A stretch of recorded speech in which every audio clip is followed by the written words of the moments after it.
mayor-elect. I'm going to play clips by Siraj Wahhaj, an unindicted co-conspirator in the bombing of the World Trade Center, who campaigned with him, Mamdani. I'm going to play video clips from Andy Woods, from Phil Haney. I'm going to play video clips where we were warning 7+ years ago what just happened last night in America, and the floodgates are now open as the Marxists and Islamists, the red-green axis, are targeting major cities to take over with again, the red is helping to fund the Islamists. The red, the Marxists. Enemies foreign, countries foreign are funding this. Enemies domestic are funding this. And sadly, our churches in America do not want to talk about Islam. In fact, some of the biggest so-called evangelical leaders in America have defended interfaith dialogue, which Syed Qutb, the leading scholar for the Muslim Brotherhood, said is a one-way bridge to being the non-Muslim to our side, not the other way around. We have the past president of the Southern Baptist Convention, the largest Protestant denomination in America. He was promoting that Muslims and Christians worship the same God. No, we don't. Right? How you doing tonight? You hear me getting all riled up. You come in here to check on me, don't you? That's Dolly, our studio dog, for any new folks. I'm going to show you video clips from Linda Saussure, who is now coming out and talking about Mamdani and how he got elected. You want to know how this happened? We're going to explain to you how it happened and how it's going to grow and go all over the country. The floodgates are now opening, folks. Do we have your attention? I think we already did, this audience. But would you like your family and friends to get up to speed? Would you like some of your family and friends to have the scales pulled back from their eye and realize that there's a religious Trojan horse that is making a way for the Islamists, the social justice crowd? Some of them claim to be Bible teachers and defenders of the inerrancy of Scripture. And yet they are promoting and defending the idea of interfaith dialogue. They are using the terms like the term Islamophobia. That's a term created by the Muslim Brotherhood. That's the group that started Hamas. We have so-called evangelicals using the term Islamophobia, that these people are involved in Islamophobia. They're doing the bidding of Hamas. They're setting up the Christians. That's just in the realm of evangelical Christians and pastors. And then in the political world, we have people saying that the Democrat Party better get on board and become more aggressive, and are praising people that are talking about how happy they are that folks like Charlie Kirk aren't around anymore. The Attorney General of Virginia just got elected. Didn't he just make some kind of threats about his wishes for his political opponent and their children back a few years ago? Didn't seem to matter to the population of Virginia. They elected him the Attorney General. They just elected the first statewide office holder who's a Muslim in Virginia, the lieutenant governor.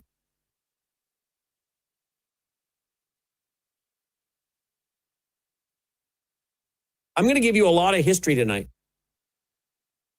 I'm sad to say that most of your pastors could not watch tonight's broadcast because they've bought into all of this, and they would be very, very angry. Some of you have real pastors, real shepherds, and the real ones, you should ask them to tune in and watch, because maybe it'll encourage them that they're not alone.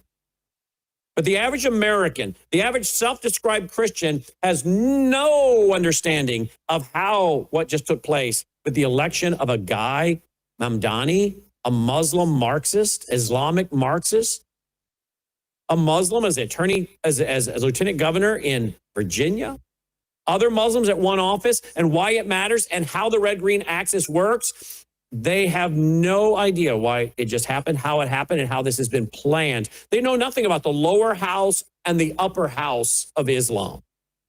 We're going to explain all of this tonight.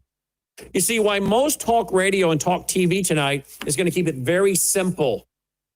Republican, Democrat, Republican, Democrat, Republicans good, Democrats bad. They're going to do all this all night long. Oh, you know, that's baloney. Because the GOP is compromised by the Islamists. Mikey Johnson, He's not even manly enough, apparently, to say the newly elected mayor of New York is a Islamist. No, we just have to call him a socialist. I guess Mikey has gotten the document that says the GOP can't say anything about Islam because what? Are you guys getting too much money from the Islamists? Are you in too many business relationships with some of your top donors of your campaigns with the Muslims?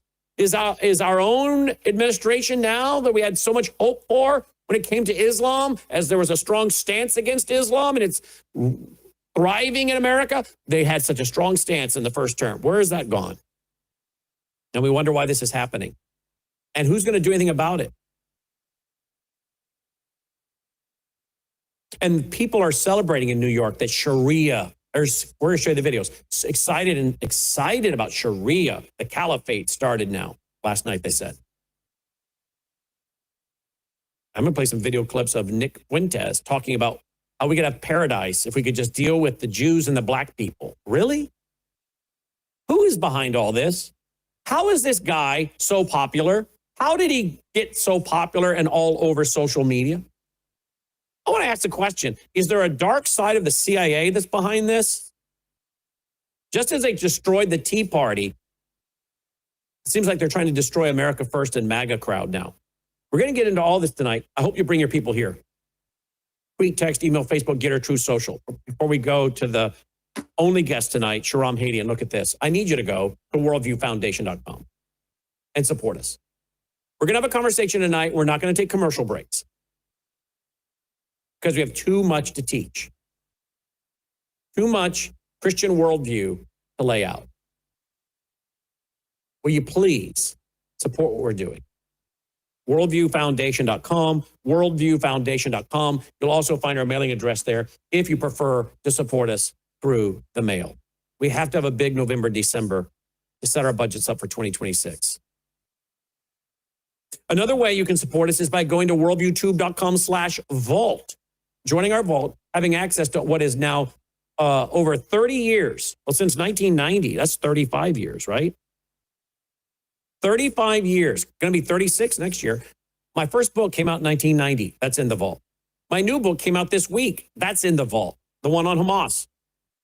October 7th comes to America inside the Hamas U.S. network. You don't need to buy it. It's in the vault. You don't need to buy any of my stuff. It's in the vault. You just need to have a membership for $7.99 a month. That's it. Do you think what we're doing is important enough to have access to all kinds of education and information, as well as support us with just $7.99 a month? Please join that. So the vault and or foundation. Vault is worldviewtube.com/vault. Another way you can support us is by going to worldviewtube.com/sponsors. You guys know I use these products. I believe in these products. Bella Grace. I take it each and every day. Bella Grace. And they got the very powerful now Bella Melt, which helps to, GLP-1 is in that. There it is. GLP-1 helps to curb your appetite, burn more calories. Those are selling like crazy. So I take the elixir every day. Melissa uses the skincare. MelissaHouseBG.com. Get a subscription. MelissaHouseBG.com. There's also, of course, the worldviewwater.net. That's a filter to filter all the chemicals in your water so you can stay healthy. There's the Swish for Life. That's the glutathione that detoxes your cells. There's the Gatatana. This is all available at worldviewtube.com/sponsors. worldviewtube.com/sponsors. We have a lower third for that one, where you'll find all of these things here at one time. We also have the Worldview Talk. That's for your satellite phone, your solar generator, and so much more. You can get the Worldview Healthcare. That's so you can have your own, basically your own urgent care with your own antibiotics on hand. So you're not dependent on the just-in-time inventory. All of it, worldviewtube.com/sponsors, worldviewtube.com/sponsors. Hope by now you've tweeted, text, email, Facebook, Getter, True Social, told everybody to get over here because we're going to bring Shahram Hadian on right now. Joining me now is Shahram Hadian. All right, Shahram, short night last night. I don't know. I didn't sleep real well last night, to be honest with you. I'm very concerned for our country. And I told my wife again last night, I said, you know how we felt under the 4 years of the Biden regime, just waiting on them to kick in our door, the FBI? I know you got a visit actually from the FBI. They kept trying to, I think, set you up. I said, I think we're living in a period of time where we don't have to really worry about that right now. But if this trend continues, I think what we faced during the Biden regime will seem like a walk in the park to what's coming. I think we are going to see a merging of the left and the right that's going to, again, put us in the middle with this pincher strategy, as I call it. And I had Annie Cyrus on radio today, and I talked about how the left is taking over MAGA. And it seems like this was an orchestrated setup, the left taking over MAGA. You know, the left likes to go around saying that MAGA is going to be, they're neo-Nazis. They're neo-Nazis, they're fascists, or they're going to be revealed to be neo-Nazis and fascists. And it seems like that's exactly what they set up to have happen. They send people in. I don't know if they send people in, they pay them, or these people are that evil. I'm going to have to assume these people are sent in. You know, and they start and they're mainstreamed and they're boosted, and they start saying this horrific stuff like Nick Fuentes, and then Tucker Carlson's hanging out with him and platforming him, interviewing him, not debating him. And I'm thinking, is this one big gigantic psyop? Is this one gigantic setup to say, we told you that MAGA was a bunch of fascists and neo-Nazis, and now look at how they're talking like fascists and neo-Nazis? They did this to the Tea Party. They destroyed the Tea Party. Is this what's going on here, you think? Well, I think it's both that. I agree with you 100% that I think there are agents that are sent in. You and I talked about last year that if we don't have an election but a selection process now, that there was going to be a setup of MAGA. There was going to be a setup of Trump, that they would do this under Trump, and therefore blame all of us as being authoritative, totalitarian, even though true MAGA, Brannon, as again, we've talked about this, true MAGA is America first. True MAGA is the least amount of government possible. I mean, that's what true MAGA is, true make America great back to its foundation. We believe in limited government. We believe in as much liberty under God as possible. We don't like anything I hate anything totalitarian. I can't even stand to go through TSA now with what they're doing with the facial recognition. I opt out every time. I'm like, no, thank you. I don't want to do that since we can still opt out. But they are co-opting MAGA to set us up to be that totalitarian system. And Trump is obliging, the Trump administration, going along with what they've done with digital surveillance, digital ID, going and moving towards the stable coin, the AI push, real ID. I mean, all the stuff they're doing is obliging that. But I do think there's one other element in here beyond the infiltration of it, and that we talked about this last night. This is part of a spiritual element that ultimately, as the Bible has said, there will be a turning against Christians, for a further hating of Christians, true Christians, and there will be a further denying and turning against the Jewish people. America will not stand as an ally of the Jewish people, because the Bible said no nation will stand with them. Only God will stand with them. So I think there's the level of nefarious infiltration. As you said, why is Nick Fuentes now all of a sudden being mainstreamed? The left was going nuts when Nick Fuentes met with Trump at Mar-a-Lago last year. Now, all of a sudden, it's, this is somehow mainstream because, and Annie said this last night, I remember with the exit polls, it's all about Jew hatred and Christian hatred. Yeah, this seems like a CIA setup. I'm sorry. I'm going to go back to the CIA. Because we know they were trying to control Hollywood, use the media, use Hollywood. So why would we not think they're trying to use social media? And so I'm going to just say, my belief is that this is some group inside the CIA or a shadow part of the CIA that maybe even some people just don't even know exists, I just feel like this is a gigantic CIA psyop. And who is going to be caught in the middle but the Christians? Now, didn't we have, and the Jews, didn't we have the last CIA director, John Brennan, admit he voted for Gus Hall, the communist presidential candidate in the 1970s? And then many think he converted to Islam. So if you have this kind of pro-communist, pro-Islamic ideology inside the CIA, which to some degree I think you do, I mean, didn't we have the white hats try to bring the Shah to power? Yes. And then the black hats tore him down. So, I mean, at some point you have to wonder what part, who's controlling, who gets in there and gets control. I don't know. But this CIA has a history of making partnerships with communists and Islamists. And some of them that are in those agencies having voted for communist candidates or converting to Islam. So why would I not ask the question, is there some dark element of the CIA that's behind this information operation when they have a long history of wanting to control and controlling aspects of movies, Hollywood, media, why not social media as well, right, Shahram?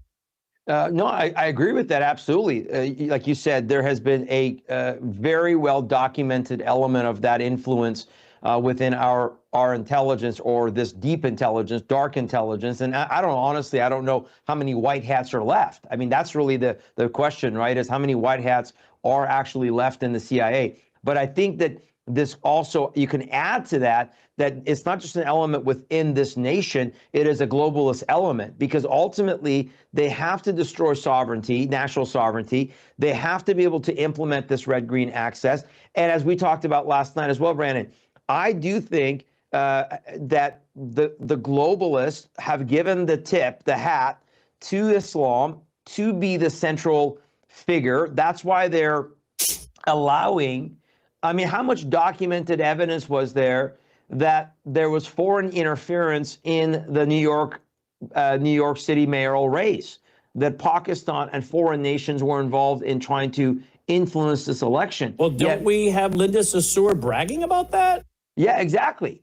Exactly. And there's a Pakistani organization within New York that was bragging about that they basically controlled. Linda Sarsour said that they basically control not only CARE, the Muslim Brotherhood, but an element of a foreign government in this case, controlling a candidate for office. I mean, since Sarsour, her video that she did, she was very confident that, look, we will control Zoran. Yeah. We will hold them accountable, very flippantly, very matter of fact, that this is a puppet. Yeah, in fact, here's the clip. Here is Linda Sassour, who's Muslim Brotherhood, correct? Absolutely, 100% Muslim Brotherhood. And she's good friends with Yasser Qadi. There you go. The Jew-hating, Holocaust-denying, Hitler-defending, jihad-preaching imam that James White did an interfaith dialogue with, and his buddy Phil Johnson, executive director of John MacArthur's Grace to You, defended up one wall and down the other, including some tweet that we have in our file and saved, the fact of, well, who says that interfaith dialogue isn't some kind of gospel initiative? Remember that?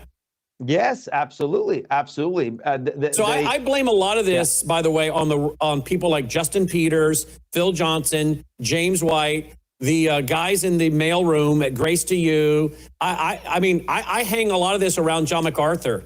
He knew what was going on. He and I were emailing. He knew. He didn't get his house in order. There's a lot more to say. He was compromising with Interfaith Dialogue and James White and platforming him over and over, even after we called him out.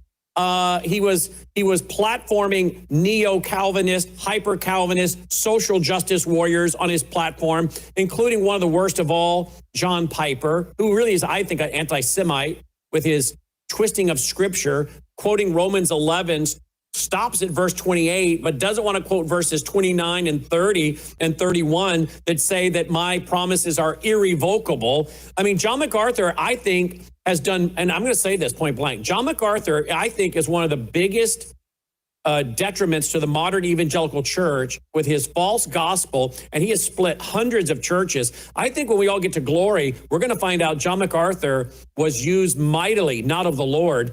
And I think that's the fruit coming from people like Phil Johnson and their proteges, Justin Peters, who also has a false gospel, in my opinion, which is ironic because they run around teaching this mixture of justification with sanctification for a works gospel. And yet his whole shtick, Justin Peters' whole shtick is he wants to call out false teachers. Well, he should call himself out because I think he is one. What say you? I definitely think that he is a false teacher. And obviously the clip that we played last night of him saying that Islam was not a threat to any Christian, no Christian would ever be deceived by Islam, which is absolutely ludicrous because we have so many examples. I mean, I can't tell you all the sob stories that I've sat with families whose daughters have been pulled away from the Christian faith because they met some, hunky Muslim guy in university and now became a Muslim, converted to Islam. So that's just ludicrous. But remember, Brannon, Justin Peters was defending James White, was defending Phil Johnson. These guys are all, there's no doubt they have a false gospel. There's no doubt that their works-based gospel is false. It's not biblical. And as such, their view of the sovereignty of God is warped. And because of that, they will, Justin Peters is a hypocrite. He will come out, right? And I mean, that he built his own ministry is on calling out false teachers. And yet, when it was in his own camp, that's really when it matters, right? When it really matters, your integrity really matters when it's in your own camp, because that's when the rubber hits the road. Are you still willing to go and do the hard thing when it's in your own camp? And he showed, nope, he's cowardly. He wasn't willing to go after James White and just do what we said, is just correct him. Just say, hey, James, you made an error. Repent of this error of interfaith. And also repent of the fact that, you know what? Yeah, guys, I didn't know who Yasser Qadhi was. I should have listened to other people. But what did James White do? What did Justin Peters do and Phil Johnson? They disparaged us. They destroyed us. The fall of America and whatever happens to Christians in America as a result of this red-green axis Islamic takeover is squarely on the shoulder of those false teachers. 100%. It's squarely on the shoulder of that false church, in my opinion. 100%. John MacArthur and all of those, Phil Johnson, all those guys are going to have a lot, I think, to answer for how they have set up the church in so many ways. And it was interesting is I had folks, by the way, when I would point this out a few years ago, one guy emailed me and he said, his name, I know what you mean. He texts me and emails me. And he said, Keith is his name. I won't give his last name. He said, when you would say this a few years ago, I thought, you've lost your mind. When you would say this stuff about John MacArthur and these guys, you've lost your mind. He said, then we went to a church of one of his disciples, one of the people that came out of his organization, his schools. And he said, it all dawned. He said, it was like a light went on. He said, I realize now everything Brannon's been saying and trying to warn us about these people is 100% true. And he says the same things we say now, but even harsher than we are, way harsher than we are. And he doesn't even think these people are believers. He thinks they're bound for hell unless they repent, that they show no fruits of being believers. What I'm trying to say is what we're saying tonight may shock people because that's what the Bible says. Even the elect will be deceived if it were possible. But what we're finding is many Christians are waking up and coming back around and saying, now we realize why you were warning about this false church, in your book, The Coming Religious Reich and others. And I believe you're right. As America is seeing this takeover by the Marxists and the Islamists, it's not just the politicians. It's going to be many of the so-called pastors and evangelicals leaders that turned us over or made the church in America defanged and impotent and told us that, interfaith dialogue, who says that's not a gospel initiative? Or, Islam is not a threat to the church. Folks, you are being set up by a false church, which is what my whole book, The Coming Religious Reich, in 2015 was all about. And isn't it interesting? It's called A Coming Religious Reich. And many of these people are doing the same thing that you see what's going on in Germany, right? Now, here is Linda Saussure, and there's the book from 2015, The Coming Religious Right, exposing the sinister influence sweeping the world toward a satanic global empire. Well, here's Linda Saussure, who worked with Yasser Qadhi, who James White was doing his interfaith dialogue with, which these so-called Christians were defending. Listen to what she says about the new mayor of New York.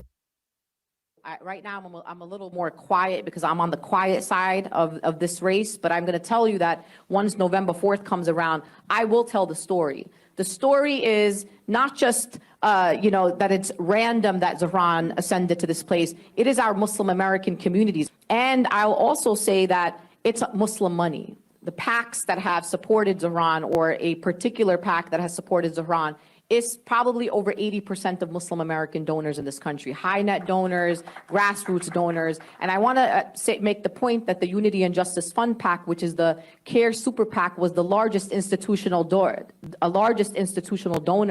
to the pro-Zahran PAC in New York. Okay, CARE, as you will see in my new book, maybe we can show a copy of that, just came out Monday. My new book came out Monday based on my 2019 11 hours on Muslim Brotherhood, CARE, Hamas. I turned it into a little booklet. What is it, guys? 54 pages? October 7th comes to America inside the U.S. network of Hamas. Okay. She just said CARE was the biggest donor to Mamdani. That's CARE's Hamas. Okay. Muslim Brotherhood planted and built Hamas in 87 and CARE in 94. So who just put him in power? Basically Hamas. Yeah. Right? The groups are all tied together, and that can be shown through lots of documentation. So notice, again, the Tucker Carlsons, the Nick Fuentes's, these other people run around and talk about the Jews, but why do none of them want to ever talk about the Islamic money, which, again, they're 24% of the world population, as I keep saying over and over. The Jews are 0.02%. And I want to show some new clips tonight that we edited. And because we had to take out all the cussing. Before you do that, just really quick, because this did not come out last night. I think we were off air by the time Mamdani gave his victory speech. Yes, we were. And so you said this last night. And I'm just highlighting what you said, that if people missed it, because you pointed out that why is it that when it comes to someone like Mamdani, who Linda Sarsour, as you said, just admitted that it is Muslim money, Muslim super PACs, the Unity and Justice super PAC that we've been warning about, that they've been funneling to all their candidates across the country, that she says 80%. So he said this: the conventional wisdom would tell you that I am far from a perfect candidate. And then he talks about his age. He says, I am a Muslim. I am a Democrat socialist. And the most damning of all, I refuse to apologize to any of this. I think I have that clip, actually. Let's see. I think this is it. Yeah. Where the more than 1 million Muslims know that they belong. Not just in the 5 boroughs of this city, but in the halls of power. No more will New York be a city where you can traffic in Islamophobia and win an election. Okay, that's not the clip, but what he's basically saying is, in New York, we want to go after anyone that says the truth about Islam. Let's see. He did. I thought I had it queued up, guys. I have so many clips queued up. Maybe you can find it where he said that. He said, I am a Muslim. And he talked about his whole worldview, as you just said. Because you're right. We got off the air last night. Here we go. I think I just found it. If not, it's still a good clip to play. Listen, and we'll just see what this one is. Here we go. If anyone can show a nation betrayed by Donald Trump how to defeat him, it is the city that gave rise to him.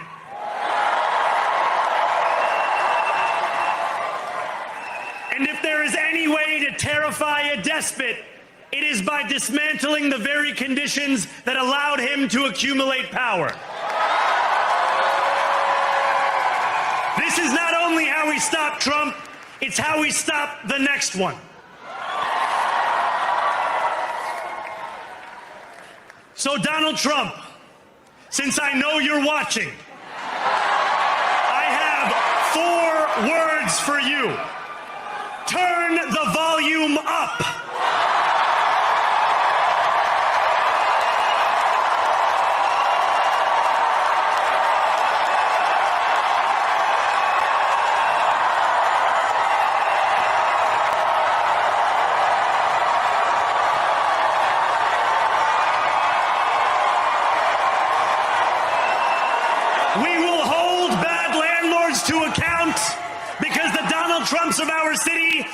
grown far too comfortable taking advantage of their tenants.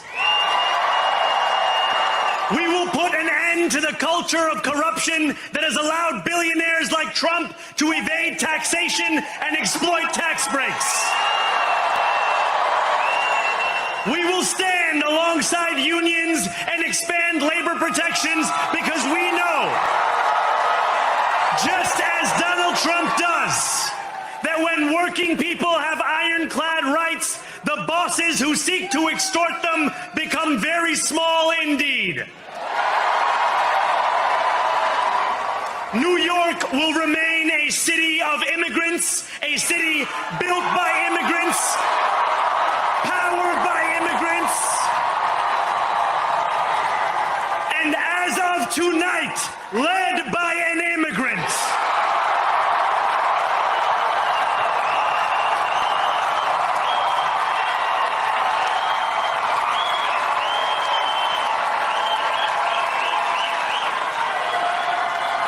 So hear me, President Trump, when I say this. To get to any of us, you will have to get through all of us. All right. Well, that was not the clip, but that was instructive. But we did find it, and here it is. Roll it, please, Logan. After all, the conventional wisdom would tell you that I am far from the perfect candidate. I am young, despite my best efforts to grow older. I am Muslim. I am a democratic socialist. And most damning of all, I refuse to apologize for any of this.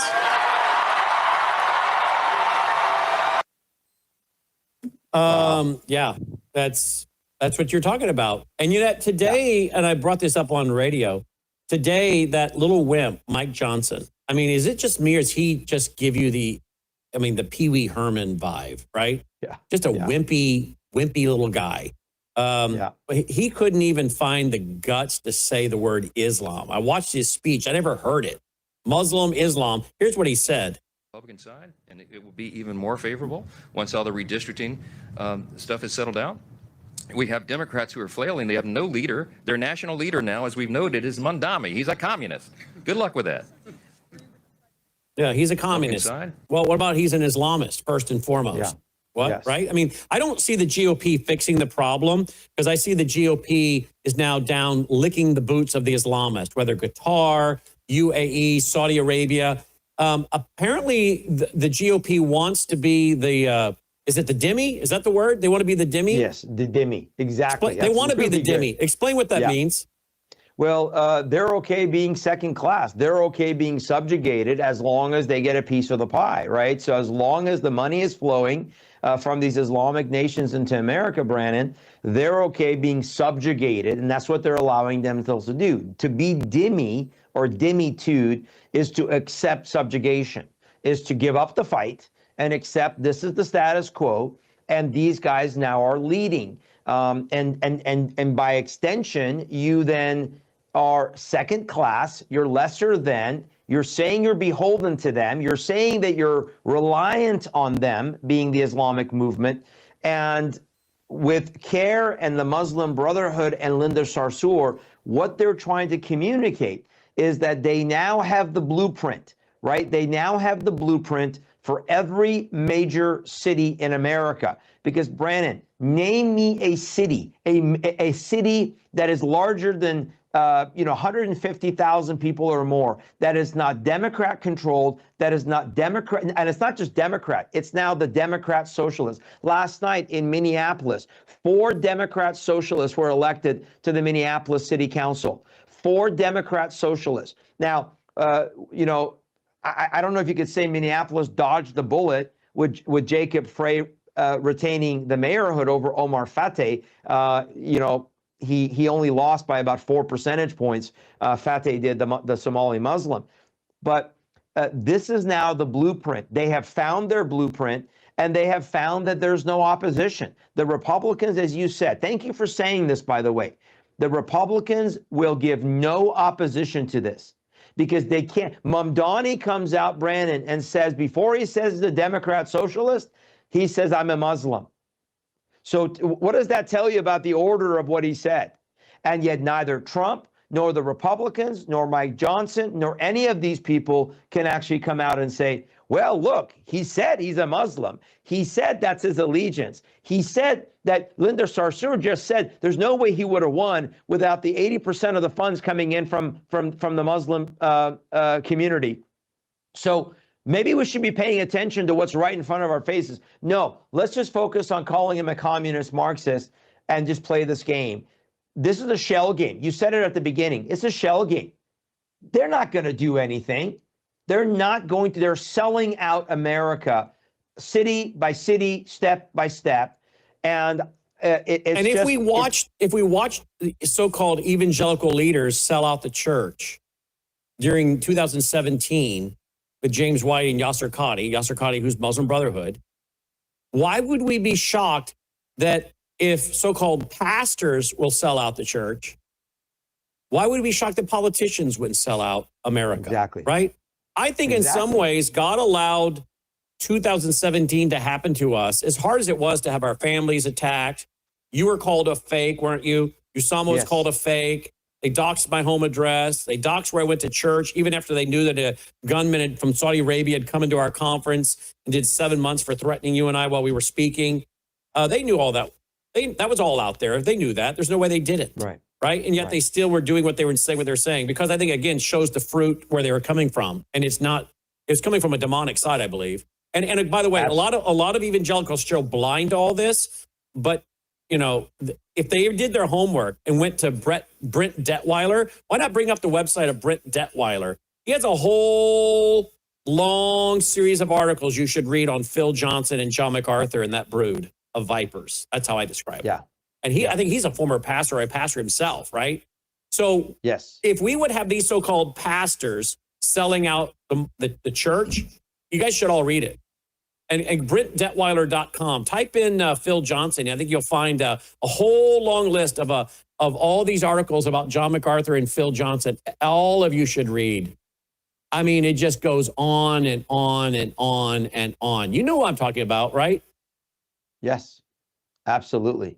BrentDetweiler.com. You should all read it. You should all read. I mean, you guys are all being so fooled. It's not funny.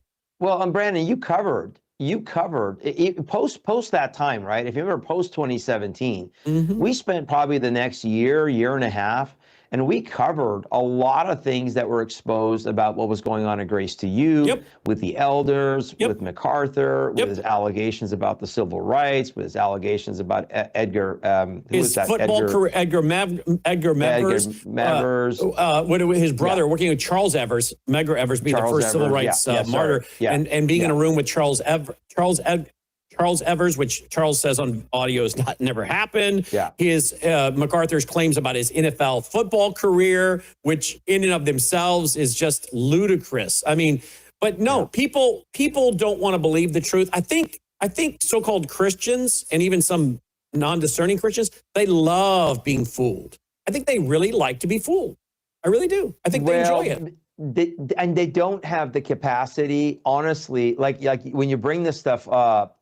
Let's say if we bring up something about the Charlie Kirk assassination and say, was there an element that a deep state was involved in that? Because so much of the facts just don't seem to make sense. And then now, I don't know, I'm sure you may have seen this, but, there's some controversy about Rob McCoy and his son. Right. Because his son, he claims his son said he had blood all over him. And there's video out there that his son didn't have blood over him. Mickey McCoy, whatever, the chief of staff, Mikey. He's the chief of staff, right, for Turning Point. And so what happens is we lose credibility. And I think that I've heard Christians say, I don't want to know. I just don't want to know because I don't want to imagine if that's true. Because we're sort of in this bubble. And I think that's what it is here, that when you understand the backstory, because we delved into it, because we were pulled into it because of the attacks against us, because really our issue was with the interfaith dialogue initially, was with James White, John MacArthur's organization. It was with what we're dealing with now. The takeover of America by Hamas / Muslim Brotherhood. Yes. That was our issue. And that, we yeah, never brought and up then John remember- MacArthur. We never brought up John MacArthur. We just all of a sudden started getting attacked by his people. And even he refused to do anything when I reached out to him, even though he and I had been emailing with each other, because he didn't want to, because the good old boy is too important. The same way he brought false teachers, Al Mohler and Mark Dever and John Piper onto his platform over and over and over. He didn't care. I don't think he cared at all that he was coverting with false teachers. He didn't care. No, because again, as we talked about, when your loyalty to the good old boys club overrides your loyalty to the Word of God and to your integrity in Christ, then you make these decisions. And like you said, had Grace to You come out and said, we totally condemn what James White did. We do not in any way support interfaith. It was unbiblical, and we do call him out for it, and he should repent. We would have been like, okay, that's all we were asking for, was that just come out and say, look, this practice, because also, remember what they said at the end of that. The biggest issue that came out of the interfaith was not his slobbering over Yasser Qadhi and he's my mentor and, I love this guy. I thought they were going to give a bro hug at some point. He actually said at the end, we're going to have to hold hands, the Muslims and the Christians, when persecution comes. That was my point right there. That was the worst thing. That was the most dangerous part of that whole thing. Besides the spiritual deception, unlike what Justin Peters says, the worst part of that was when persecution comes to America, he said, it is Muslims and Christians that are going to be holding hands. So that's why we asked the question when now they're building Epic in Texas. Now we're having Muslim cities taken over by Muslim mayors. We're having the first Muslim lieutenant governor in America. We had October 7th. We had October 7th. Then you remember we asked this question a few months ago. Where are they now? Why are we not hearing one peep out of James White, Justin Peters, or any of these Phil Johnson? None of them. Phil Johnson, yeah. Where are they now? Where are they now saying, this is not good for America. This is not good for our Judeo-Christian foundation, because they're going to turn these cities into lawless. Mamdani wants to talk about despotism. Welcome to New York City, folks. Watch how New York City will turn into a despotism, because once lawlessness fully breaks out, the Muslims will take further control, and it's despotism under Sharia. It may not be despotism under Marxism or communism per se. It will be despotism under Sharia control, because they will be the solution to the problem which they caused in the first place. But so the pastors have turned us over, a lot of them. The pastors have turned us over. Now the politicians are turning us over. There you go. And so what we were saying is maybe what happened in 2017 was actually a blessing, because it started to allow us to get ready and then to prepare our audience, right? Yes. And we've been hammering on this so hard, but don't be shocked. For whatever reason, the so-called pastors, quote pastors, not all of them, talking about a specific group here, have helped this all happen. And now the politicians are selling out for the money. And now we have people who are so foolish, Romans 1 fools. Watch these ladies. They're excited about Sharia now, Shahram. Watch this. Sharia law starts now. Sharia law starts now. Sharia law starts now. Absolutely. Shahram Hadian, Islamic Caliphate, our brother in Islam, Islamic Caliphate of New York, starts today, baby. Really? I mean, these women, they don't really realize what all this means. I guess it sounds fashionable. There was a time where communism sounded fashionable. I remember going back and reading a lot of the writings of folks warning about communism during the Cold War and communism trying to penetrate our schools and universities. And they made communism sound fashionable and intellectual. And I think that same thing is happening with Islam. It's been happening for a long time, Brandon. I mean, remember when the feminist groups began to push for hijab days, right? Wear a hijab day. And so this is going to be wonderful for women, feel like what it's like to be a Muslim woman. It's liberating. The claim that Muhammad liberated women, which is just ludicrous. I mean, look, these women should get in the room with Annie Cyrus. So they should get in the room with Annie Cyrus and have Annie tell them her story. of what she endured, or any other woman who's come out of Sharia. Or just watch the videos in Europe where the women are being raped Yes. on the subways, raped Yes. on the street. Yes. Well, there was a woman, I just saw an interview about 4 or 5 days ago.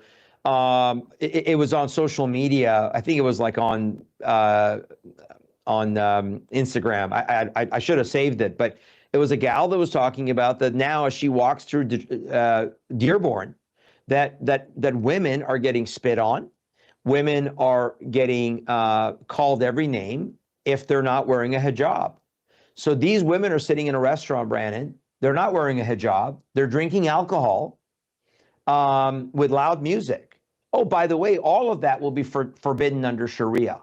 All of that is against Sharia, ladies. So you talked about useful idiots. You talked about the epitome of Roman I fools. There you go. Mm-hmm. And but again, you could say to these ladies, well, they don't know any better. But the spiritual leadership that comes from within the church, the arrogance of someone like a James White or a Justin Peters that claim to be these incredible scholars, and they're the ones who are warning about false teaching in the church, and yet the number one false teaching, the number one false gospel is Islam. The number one antichrist spirit is Islam. It's right in their faces, and they're so compromised. And on top of that, the church is being succumbed with this Jew hatred that I was talking to a pastor friend this morning, Brannon, and we said, it's like a hook. It's like once they get hooked, it's like Tucker Carlson or any of these people, once they get hooked with this Jew hatred, it's like a spirit that just pulls them fully in. It's like they're sucked in to not even being able to think clearly while they're platforming people like Nick Fuentes. And speaking of Nick, look where he's now. MAGA failed. A blue wave just happened, and the Groypers, that's what he calls his followers, are jubilant. We're winning, and in 2028, we're playing for the White House. I mean, if this doesn't show everybody what's going on here, right? And yet the Heritage Foundation leader wanted to try to defend Tucker. I mean, that guy should be fired. I think if you give any money to the Heritage Foundation, you're pretty stupid at this point. I mean, this is what is happening. And I think it's by design. I think I will be really, really shocked if the Democrats don't take the House in 2026. I'll be very shocked if a Republican can win in 2028. And it's been because we didn't have people stand up and be leaders. We decided people other than a few of us out here in the listening audience as well, we have people that want to either ignore this and say, oh, it doesn't matter. This is not a threat to the church. Or they want to actually protect their good old boy club. Just like they wanted to protect the good old boy club of James White, Phil Johnson, and all those guys wanted to protect their good old boy club, right?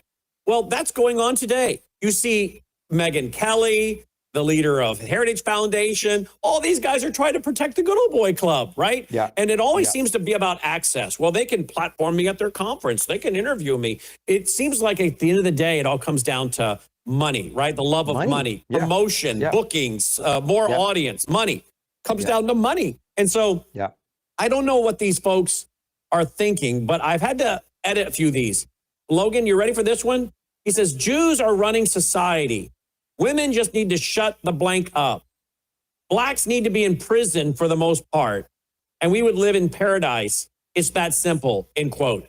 Now, this again, folks, is what I believe is the psychological operation. This guy, when everyone's being deplatformed and being shadow banned or being told you can't post this, you can't post that, somehow this guy is able to just take off like wildfire. Tell me there's not somebody, some group allowing this to happen for some advantage, which includes let's penetrate MAGA. We'll then be able to say, we told you they were neo-Nazis. We told you they were racist. We told you they were fascist. We told you they were misogynist. We told you they were xenophobe, Islamophobic, whatever. You're going to now see it and kiss it goodbye 2026 and 2028 because supposedly the leaders of the party from Mikey Johnson, Mr.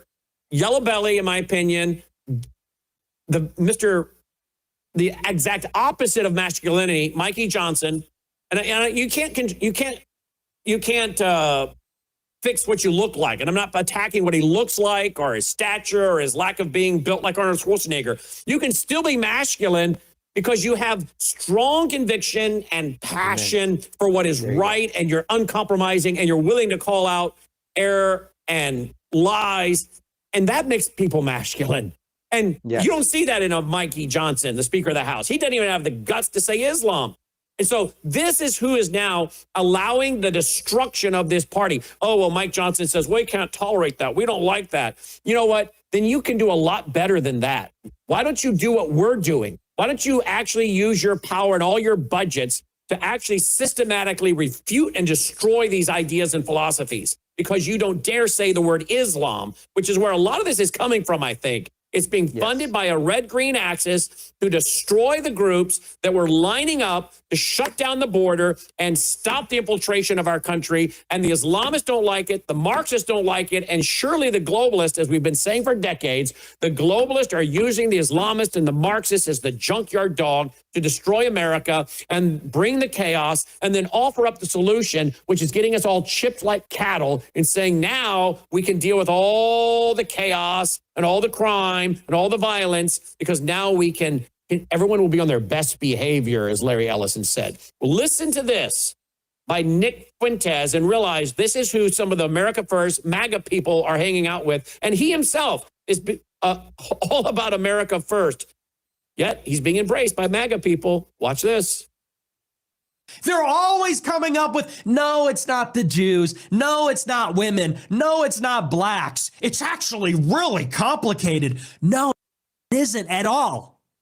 Jews are running society. Women need to shut up. Blacks need to be imprisoned for the most part. And we would live in paradise. It's that simple. It's literally that simple. Anyway. And that guy has gone viral. He's got a huge following. And people who say, oh, his following isn't that big. Because I've had some people that I really like. They're good friends of mine. I respect them in their area of expertise. But they're like, this guy's following isn't that big. I'm sorry. You're in your 60s and you're a little out of touch, which is not hard to happen when you get into your 50s and 60s. But thankfully, I have some 20-somethings in the control room who are telling me this guy is huge. Anyone telling you he doesn't have millions of followers, they don't know what they're talking about. Yeah. He is the biggest. He has the biggest show on Spotify. He did for a day. When they let him on, they've now canceled him, but when they let him on, he had the biggest show on Spotify. Logan, I wish you had a microphone in there, but tell me whatever you want the audience to know about this guy when it comes. He's bigger than Tucker, harder following than any podcaster with young people. In general. Yeah. Especially young people, but in general.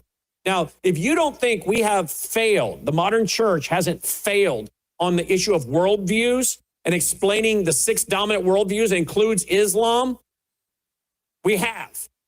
Because we have people who run around saying they're Christians that are supporting this or that are intrigued by it, that are listening to it. We have had some folks in their early 20s that we have had to educate very quickly on this. Logan has had some of his friends that were starting to listen to this guy. And we had to say, look, here's what's going on. Here's the reality. Here's what you need to know. And they're like, whoa, thank you. Because they were being sucked in. But it's not just 20-somethings, right, Logan?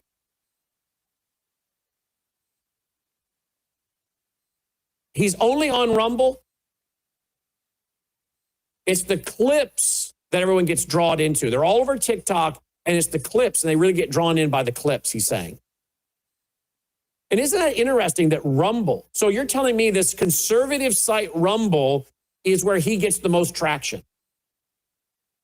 That's the only platform he's allowed on. He's not allowed on any other platform. Now, people say, well, I'm not for censoring people and deplatforming people. Fine. But I don't understand why supposed conservative sites couldn't and don't say, but yeah, there's a point, though, where our company has standards and we're not going to be inciting violence, right? And I think this guy incites violence. Doesn't he talk about chopping off minorities' hands? And he said he'd like to see the CCP take over and do it. Do you have that clip? You got another clip by him? What's the next one? All right, let's roll this one. Here we go. It's a long primary season, and Groypers have been chomping at the bit to get involved, and they're everywhere. They have been chomping at the bit. What can I do? I want to get involved.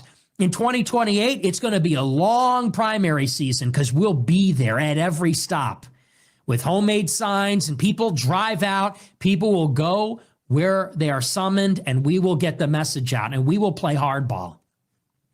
And we'll make everybody know it's going to be a referendum on Israel first and America first. And if we win, we win. And if they lose, we win. If a Jewish money-controlled Republican candidate loses, we still win. I'm happy to see it, actually. We have to be willing to play hardball if we want to win. We have leverage. We have to use it. Can't always surrender and eat. Have to be willing to walk away from the table. That's exactly what we're going to do. And we have to steel ourselves because they will try to take me out, I'm sure, at some point. They will try to kill me. They will try to destroy me in some way. We have to be bullheaded and stubborn, and we have to resist gaslighting, attempts to change the conversation, throw a wrench in things. We have to keep the frame. America first, Israel first. Are you loyal to America? Are you not? Do we have sovereignty? Do we not? And by the way, we can end this at any time when the Israel lobby is ready to acquiesce. When the pro-Israel side is ready to acquiesce to America first, when they are ready to wave the white flag and surrender, it can all be over. Can we hold it right there? Just hold it right there for a second. For Jack Posobiec. Hold it right there. Why not Qatar, Saudi Arabia, United Arab Emirates? When you're ready, CARE, Muslim Brotherhood, Hamas, when you're ready to acquiesce, when you're ready to be America first, instead of funding the downfall of America and making us dimmy, then we'll wave, then we can, stop this. But until then, we're going hard. No. I mean, you see how dumb this is? This is 0.02% of the population versus 24% of the population. Qatar, $40 billion, it said, just in propaganda to the universities. If this isn't also Iranian-backed at some level. Yes. Because if you are trying to take over a country, which clearly Islamists want to, it's what we put in my documentaries that they want to take over. If you want to take over, you need to have a massive distraction to take over, do you not? And so the massive distraction is, let's blame it on the Jews. Okay? Here, let me play a little bit from my documentary, Siege, which came out in 2018. Okay, watch this, Shahram. No, Sabotage, which came out in 2018.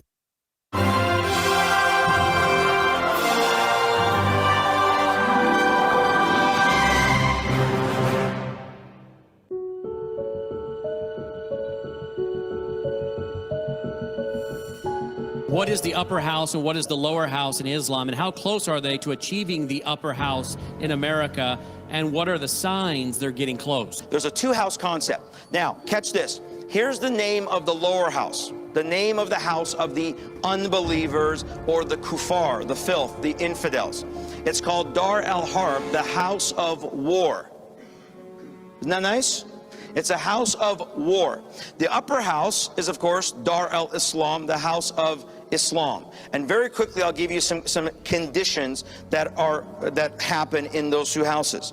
In the house of war, or the unbeliever, the Islamic movement is at a constant state of war. Well, wait, hold on. I thought we were told Islam is a religion of peace. I thought Islam doesn't promote hatred or intolerance or violence. No, no, no. They are in a constant state of war until when? Until they get to the upper house. The nation is considered enemy land, that nation that is an unbelieving land. They preach plurality in religion by saying, Surah 2256, there's no compulsion. We're not going to force anybody. Lying is permissible in the lower house to the unbeliever. Do you know that in the Sharia law manual, there's a section on the permissibility of lying? I missed that part in the Bible. Does anybody know where the verse in the Bible that allows us to lie? Sharia compliance for Muslims is flexible. based on what they're able to do. Sharia compliance for non-Muslims is, number one, denied.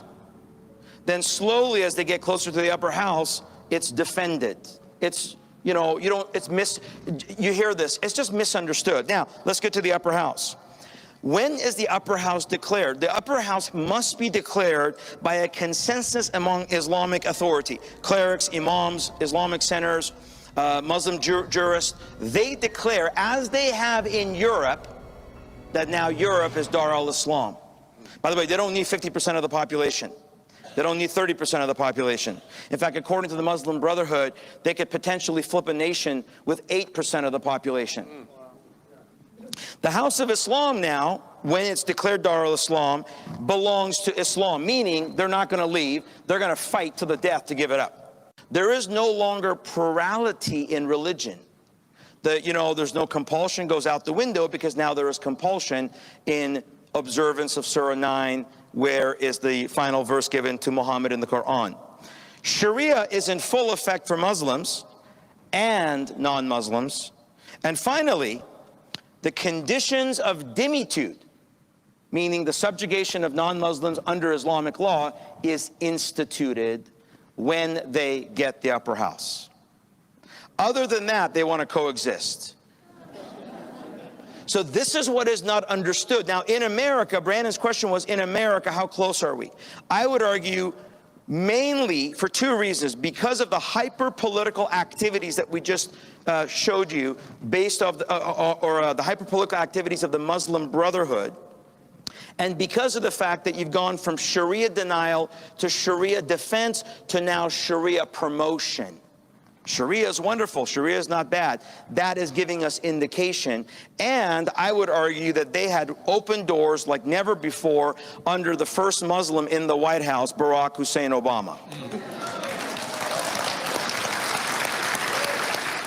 Dawood Walid, he wrote an editorial attacking the political candidates in Michigan for governor and for House, calling them fearmongers and haters for having the audacity to bring up their concerns about implementation of Sharia law in Michigan. But Dawood said too much in his editorial. The very last closing paragraph, he said that Muslims in Michigan are already practicing Sharia and that they should explain it to the non-Muslim public and that they shouldn't apologize for it. We have come to a transition point from denial to normalization to ultimate implementation. And don't think that any other state is immune from this, because there's indicators all over the country. Let me ask you this. How many Muslims in Sufis? Everybody take a year and just bring one Muslim. So it'll be 8,000. Right? And then the next year, the after year, we are 8. Become 16,000. I'm not bring the Muslim from outside, no. I don't want to talk about, go to Egypt and change it. Go to Syria and change it. No, talking change here. You are here, your duty to work in this community. We want to change at least this society. Start with the idea. Now we have 4,000. Want to make it like in 10 years, 100,000. Make it reasonable. 50,000. We are 4,000 right now. It would happen. Wow. That was 7 years ago. Yeah. Isn't that incredible?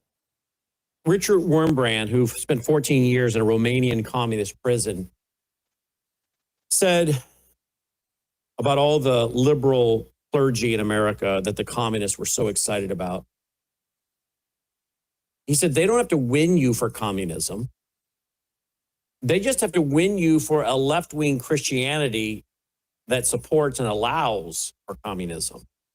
Well, that's exactly what we see going on, I think, with the likes of James White and Justin Peters and Phil Johnson and Grace to You and all the other hyper-Calvinist cult followers that were out there defending James White, attacking us for just playing video clips and telling the truth.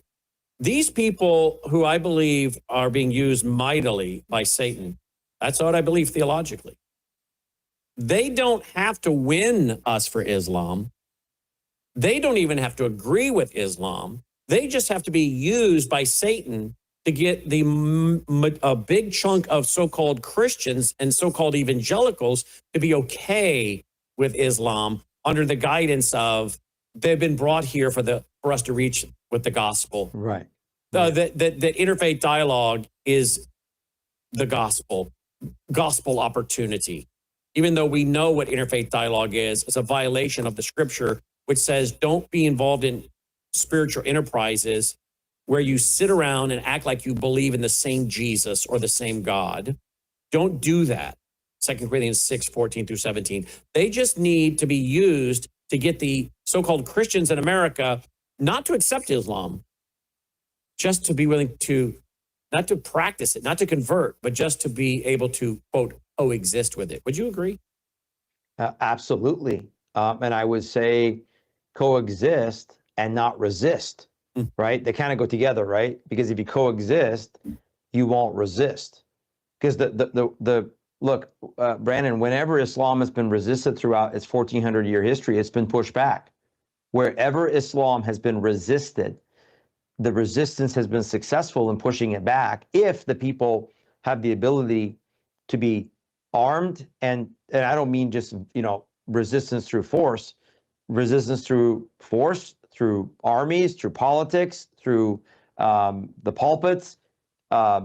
So what you showed from 7 years ago and what has happened, I hadn't watched that clip in a while, what then we were talking about and what now has happened. And you just said it. We get to the point where the country willingly becomes dhimmi, they subjugate, and there's no longer resistance. And CARE, being the main branch of the Muslim Brotherhood in regards to their political advocacy, in some states, like here in Tennessee, we have a group called AMAC, the American Muslim Center. I'm trying to remember what the other A stands for, but they sort of operate like CARE here, where they lobby legislators. They have Muslim days at the Capitol. They push for their bills. In fact, they were able to get the state of Tennessee to push forth vouchers, school vouchers, taxpayer-funded school vouchers, which are now funding Islamic schools in Tennessee. So and you heard me right, Islamic schools in Tennessee are being funded by a Republican government. So this is what they do. And this is how effective they are. And the spiritual leadership, Brannon, the Church of Jesus Christ is supposed to be a restraining force. We know that when the Holy Spirit is removed one day, there will no longer be a restrainer on the earth. But in the meantime, while we are here and the Spirit of God is living in us as believers, we are to restrain evil and not have, as you said, unbiblical spiritual enterprise and not fellowship with darkness. Have nothing to do with darkness. Have nothing to do with the spirit of Belial or the spirit of Antichrist. And yet, when we have failed, or worse, because I can't say that James White or Phil Johnson or Justin Peters or any of these hyper-Calvinist evangelicals are ignorant. I don't think they're ignorant. I think they knew exactly what they were doing. Wow. I think they knew exactly what they were doing in softening up, kind of giving us some punches, right? And that's what they did to us, right? Right. They bloodied us up. As an example to others, don't you dare do what these guys are doing. That's right. Which isn't it interesting that most of their followers, by the way, whether they are or not, most of their followers, a lot of them at least, adhere to replacement theology. So again, here they're making a way for Islam, which is making a way to come against Christians and Jews and those Christian dispensationalists. And many of them, by the way, now are leaky dispensationalists, which means they're really not dispensationalists at all. They're folding. but many of their adherents were followers of replacement theology. So when we were warning about Islam's rise and what it would mean for Christians, but also for the Jews, many of them, I don't think, care about the Jews because they're into replacement theology. God's not using the Jews. What do I care, right? So, and a lot of them are into Reconstructionism and dominion theology, right? Yes. Listen to this as well. This is a kind of, I haven't watched these in a long time either. Watch this, Shahram. Yeah. Shahram Hadian was born in Iran and is a former Muslim. Shahram's family escaped from Iran 6 weeks before the fall of the Shah. Shahram and Usama Dakdak were my strongest allies in exposing the interfaith dialogue that neo-Calvinist James White conducted in 2017, right here in the Memphis, Tennessee area where I live. James White conducted an interfaith dialogue with a Jew-hating, Holocaust-denying, Hitler-defending, jihadi-preaching imam by the name of Yasser Qadi. As revealed in our documovie Sabotage, James White claimed to sense a kindred spirit with jihadi Yasser Qadi. We have it on video. He also called on jihadi Yadi to make a video to teach evangelicals the true face of Islam. Again, it's all on video in our last documovie, Sabotage, available at sabotagethemovie.com. Despite the huge compromise by James White, he has continued to be booked to speak at neo-Calvinist and hyper-Calvinist churches and conferences, including speaking for the seminary and church of Pastor John MacArthur. For those that don't know who John MacArthur is, well, he has a radio broadcast on hundreds of Christian stations throughout America. Apparently, John MacArthur has changed his position on interfaith dialogue, as evident by his continued promotion and hosting of James White.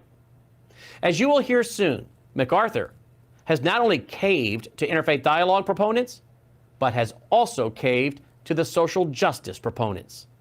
Sadly, countless American evangelicals are also now practicing John MacArthur's horrific compromise. Well, would you be shocked that James White is now using the Muslim Brotherhood pejorative of Islamophobia? I agree with my friend Shahram Hadian when he declared at our 2019 Ozarks Worldview Weekend that neo-evangelicals like James White are setting up conservatives and true Christians for persecution when we speak truth about Islam. As I warned in my 2011 book, Religious Trojan Horse, a false church will set up the real church for persecution. Listen to the warning from my friend, Shahram Hadian. When we see James White just this past about a month and a half ago at a G3 conference, who was talking about how we should reach out to Muslims with the gospel. No, I have no problem there, James. But when he says, I'm deeply concerned at the level of, and he goes, I'm going to go ahead and use the term Islamophobia that does exist. Not just among Christians as a general group, but even amongst my Reformed brethren. What is he talking about? That those who dare expose what Islam is and say, yes, at the same time, we can love individual Muslims, but we must expose what Islam is. James White is using the Muslim Brotherhood term, the leftist term, the globalist term that they want to use to put us in prison. James White is using it. Shame on him.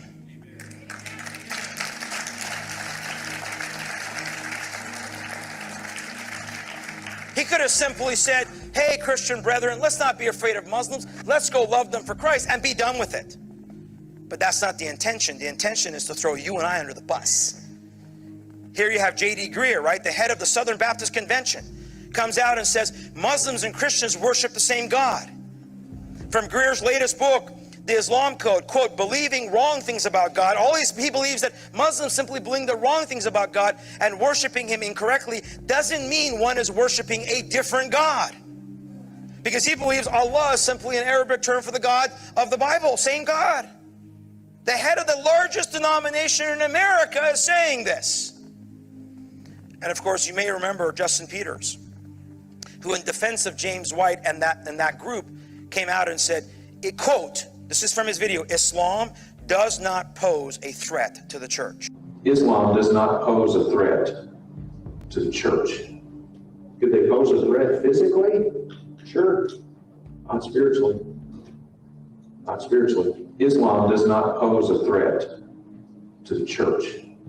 Islam does not pose a threat to the church. Well, Justin, I would beg to differ that the 200 plus, mostly Christians, the 35 Christians in Zion Church, the 22 children who were worshiping Jesus would have something different to say, Justin.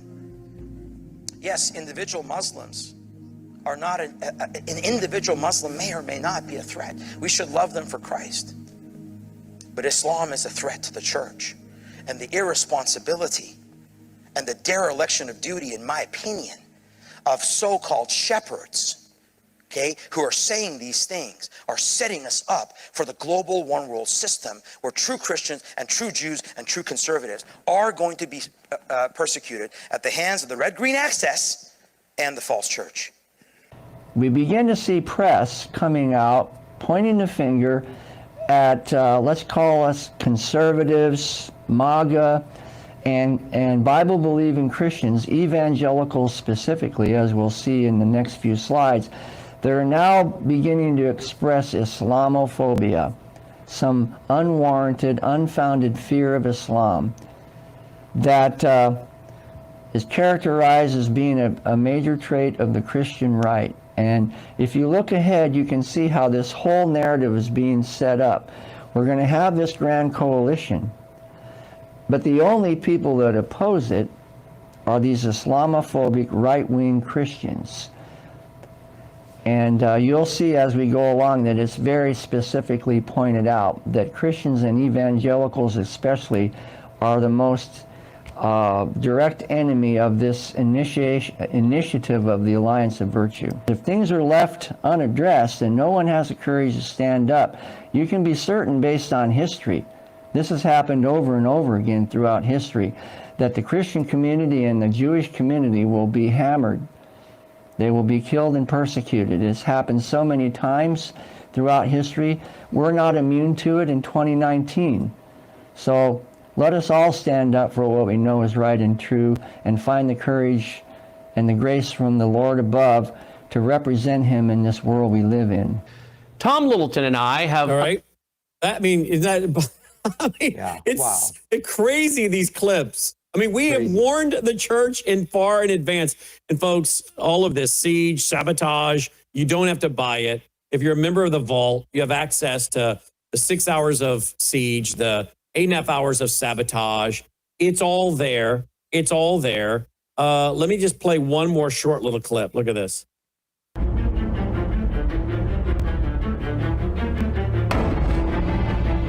Interfaith dialogue is both a spiritual and national security threat. Muslim Brotherhood scholar Syed Qutb declared, quote, "The chasm between Islam and the society of unbelievers is great, and a bridge is not to be built across it, so that the people on the two sides may mix with each other, but only so that the people of the society of unbelievers may come over to Islam," end quote. So we became aware of a dialogue that happened between James White, who is on the left, Dr. James White, and this Sheikh Yasser Qadhi. And the dialogue happened south of Memphis, where World View Weekend is based. And we began to bring it to the airwaves. And we went through very simply, we just went through the dialogue, which is on YouTube. You can go watch it yourself. And just went through clip by clip by clip and examined it and tried to bring a biblical answer to why it was erroneous. And as Brannon mentioned to you guys yesterday, we were viciously attacked for month after month after month, not on substance, not on the arguments that we brought, but based on personality and the fact that we didn't love Muslims and we wanted Muslims all to go to hell and we think all Muslims are terrorists, this type of attack. So after we went public, some former individuals within law enforcement contacted us and said, and again, Brannon, to his credit, he knew Yasser Qadhi better than I did. I didn't know who he was per se, but Brannon had been following him for years. So he was all over this. And the more we began to look in Yasser Qadhi, the more troubling it became. And we had law enforcement people calling us. I had a retired FBI agent, a retired detective in the area in the state of Tennessee calling me saying, "What is wrong with you Christians? Do you not know who Yasser Qadhi is? Why are you having him come into the church?" And I'm like, we didn't. So we began to dig. We found out that Yasser Qadi is BFFs with Linda Sarsour. Linda Sarsour, who organized the Women's March after President Trump got inaugurated. Linda Sarsour is pro-Sharia, pro-Palestine. Here they're giving kudos to each other. Here's Yasser Qadi, and she's giving him kudos. Here's Yasser Qadi giving Linda Sarsour kudos after the Women's March. Then if that wasn't bad enough, we saw that in June of 2017, June 30th, at the ISNA conference, remember we've been talking about ISNA, the Islamic Society of North America. Here we see in the center, Niharawad, who is the head of CARE. Now remember last night, he is one of the signatories in the Common Word document, the Muslim document that the Muslims initiated, a common word between us and you, where they got the idea from Surah 364 in the Quran. Remember, satanic strategy for Muslims to go to Christians and Jews and refute them. So Niharawad is there. To his right is Linda Sarsour. At this very conference, she said that we pray that Allah would accept our jihad against this administration, which she had to later kind of walk back. She also said in this clip that their number one priority is to the Muslim community. It is not, quote, to assimilate. She publicly said that. It's on YouTube. And I hope that we, when we stand up to those who oppress our communities, that Allah accepts from us that as a form of jihad, that we are struggling against tyrants and rulers, not only abroad in the Middle East or in the other side of the world, but here in these United States of America, where you have fascists and white supremacists and Islamophobes reigning in the White House. Our number one and top priority is to protect and defend our communities. It is not to assimilate. And so who's this gentleman on the right? Well, it's Yasser Qadi. So he's right there with the top members of the Muslim Brotherhood organization in America. We also found out that he had spoken at a CARE event. He had spoken at an ICNA event. He brought in as a fundraiser speaker to his school in Memphis, his Islamic school, Siraj Wahhaj, who's an unindicted co-conspirator in the 1993 World Trade Center bombing. Assalamu alaikum wa rahmatullahi wa barakatuh. Pleasant View Islamic School is holding its annual fundraiser. Alhamdulillah, exciting things are happening. The school is expanding. We definitely need your support. This year's fundraising event will be hosted by none other than Imam Siraj Wahhaj, an all-time favorite of all of us. I will be there as well. Several men arrested at a New Mexico compound. They were allegedly training children to carry out school shootings. How do we know that they were training children to shoot up schools? It is now a public court document. So they got that information from what they found right at the compound on this 10-acre plot of land. So this is not speculation. Oh, no, this is 100% proven. Like, this is, yeah, no, anyone that disputes this at this point is crazy. But the father of the principal guy here, for example, is a big shot imam who was an unindicted co-conspirator in the original World Trade Center bombing a quarter century ago. So this has deep roots in the most extreme Islamic circles here in America. Right. So what's really scary about this is that when someone from Al Qaeda or ISIS gets arrested, you know they're almost certainly a fringe player. They're not a famous imam. Siraj Wahhaj is different. As soon as I started studying radical Islam, he was one of the first people on my radar because he's really one of the leaders of the Muslim American community, I'm sorry to say. And he's very radical, and the type of things that he has been connected to in terms of a coalition with other groups are the types of things that this group, this compound in New Mexico, were preparing to do, were learning how to do, that type of ideology. We haven't connected the imam to that specific operation in New Mexico, but you don't have to, because what you're talking about is the extremist infrastructure that does the hard work. The easy work is the violent part. There's really two ways that you create this type of problem if you're a radical. First, you say, how do I create the person that holds the weapon? That's harder. And you do that by pushing the ideology. Imam Siraj Wahhaj, for example, in 2001, spoke at an event that was literally called Jihad Camp for Young Muslims. That's public. Yeah, they're not shy about this, are they? So, the Wahhaj family background was already controversial long before the raid and the arrest in New Mexico.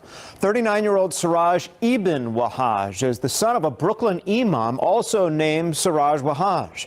According to the New York Post, the imam was named by a prosecutor as an unindicted co-conspirator in the 1993 World Trade Center bombing. The elder Wahhaj was also a character witness in the trial for the notorious blind sheikh who was convicted in 1995 of plotting terror attacks in the United States. The 68-year-old is head of a mosque in Brooklyn and the leader of the Muslim Alliance in North America. Let me just stop right there for a second.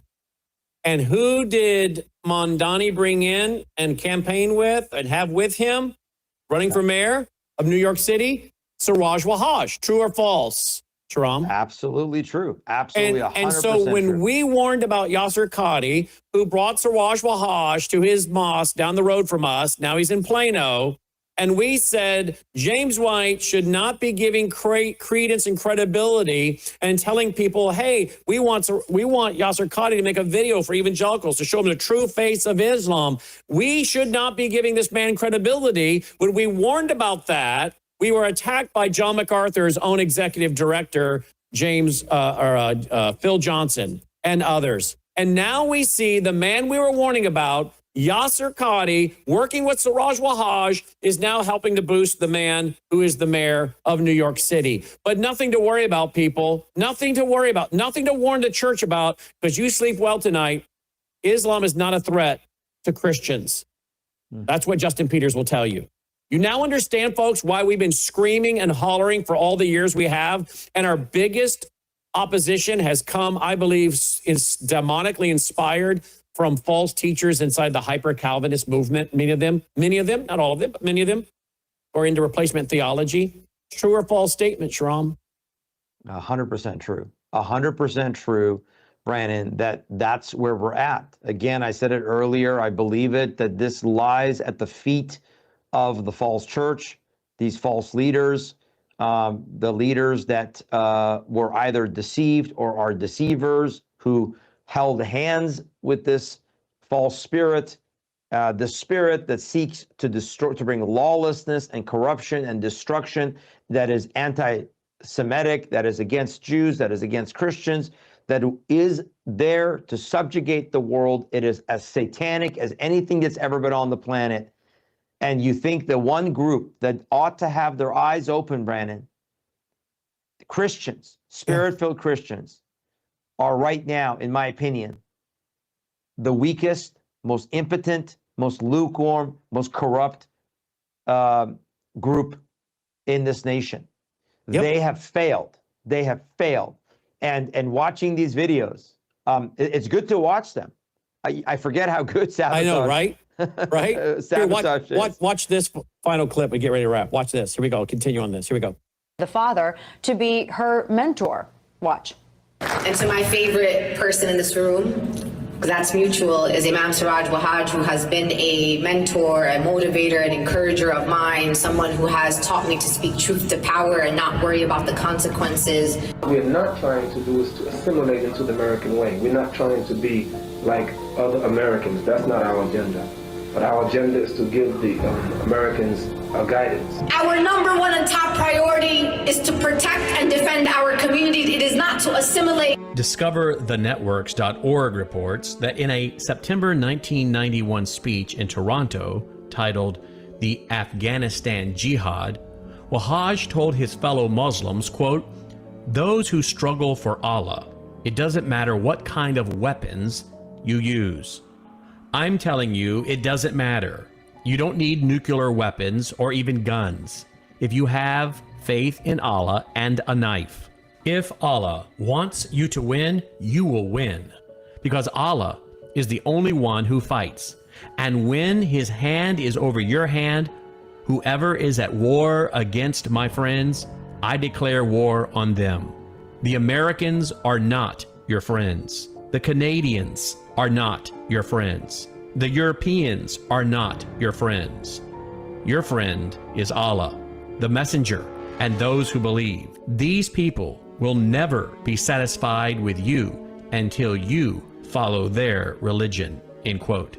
Discover the Networks also reports that in a 1992 sermon, Wahhaj emphasized the importance of jihad to those that attend his mosque. He declared, quote, "I will never ever tell people don't be violent. That is not the Islamic way. The violence has to be selected.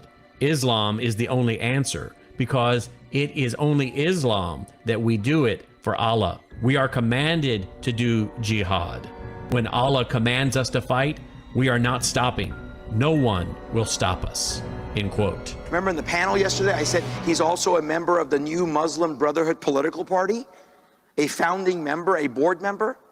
So this is who Yasser Qadhi is hanging out with. And yet James White brings this individual into a church to have a dialogue, not a debate. And the question that I would have for Mr. White, and by the way, we brought all this out publicly, all of it, and all of it was simply not addressed, but we were just attacked. There was never an address about the background of Yasser Qadhi, about his connections to the Muslim Brotherhood, never addressed that I know of.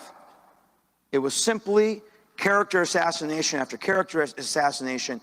And as I said, when you have the executive director of Grace to You, Phil Johnson, sends out a tweet about Brannon's home address being available online.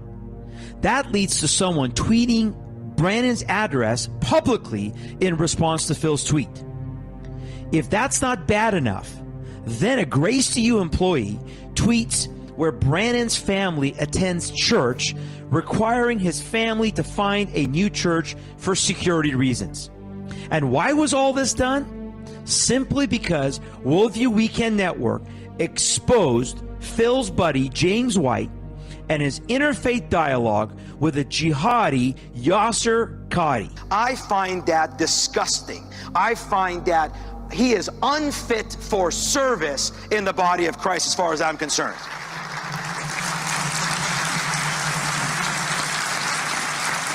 Because they couldn't argue with the facts. And then you have a lot of people that you wouldn't think would do this step in and defend James White. It's just a matter of taking Phil Johnson's Twitter feed and reading it. Phil Johnson tweeting, not as a private individual, but as the executive director of Grace to You Ministries, steps in on his Twitter feed and defends James White. And he says Jesus himself engaged in interfaith dialogue. He never said, well, you've got some piece of the truth, I've got a piece of the truth, let's meet in the middle and let's share with each other. Jesus never did that. Voices that you never would have thought would be involved in interfaith dialogue, in many cases are entering the fray. In other cases, they're defending those who are promoting interfaith dialogue. Then I was curious and I went back and I looked at the Common Word document. All right, we'll hold right there. So as we wrap here with you, I just want to come back and say, my friends, what you see happening to America, you can thank the likes of Phil Johnson, James White, John MacArthur, Justin Peters, in my opinion, and many others that defended them. But you also have guys like, I'm going to say it, Pastor Jesse Johnson. Pastor Jesse Johnson in Northern Virginia, who again, some of these guys should speak for us. We finally had to cut them off because they chose to side up with James White, their buddy, and to call me and tell me why I should cut these guys slack. And where is Jesse Johnson, a pastor in a church in Northern Virginia that I spent about 5 or 6 years growing up in and went to the Christian school, 2nd, 3rd, 4th, and 5th grade. Held Worldview Weekends there before he came on board. And what just happened in Virginia, folks? They just elected the first statewide office holder that's a Muslim, lieutenant governor. And yet the pastor of that church in Northern Virginia wanted to call me and defend Phil Johnson and make excuses. He didn't want to come out and he kind of wanted to straddle the fence. I think the size of his church, he could have been pretty influential calling out Islam. I'm not aware of him doing it, but he certainly had the chance to call out Phil Johnson publicly and James White publicly. But that would be hard for him to do since I guess he's a graduate of both master's college and seminary.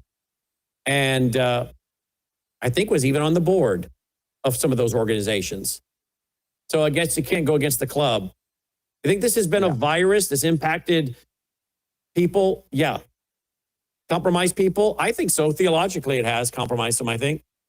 Closing comment, Shahram, because now we're realizing where we are, how it got here in part, who helped take part in this takeover of Islam. And I don't see it ending. because sadly, I don't see the Trump administration doing what they were doing the first term, which is calling it out. I see them going into financial deals with these people between Qatar and UAE and Saudi Arabia. So I'm here to tell you, my friends, we, aside from the Lord Jesus Christ, the only hope we have is for Christians like you and me to speak up and quit worrying about politics and quit worrying about your so-called favorite Bible ministry.